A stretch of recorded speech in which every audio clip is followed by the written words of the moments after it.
বুঝছো সবাই জীবন নাটক মঞ্চে আমি একাই আমার অভিনয়ের সাক্ষী ছায়ামুখ।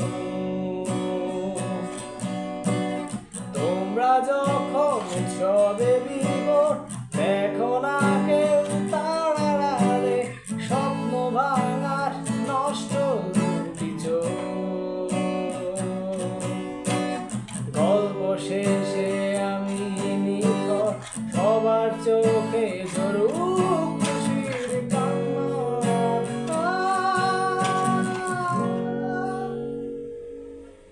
আমি পান করি ভাঙা স্বরে গান করি, আমাকে কষ্ট দিলে কোনো পাপ হয় না, আমি ভিলেন। আমি পান করি ভাঙা স্বরে গান করি, আমাকে কষ্ট দিলে কোনো পাপ হয় না, আমি ভিলেন। আমি এক ভিলেন, আমাকে জানতে চাওয়াই বারণ, কারণ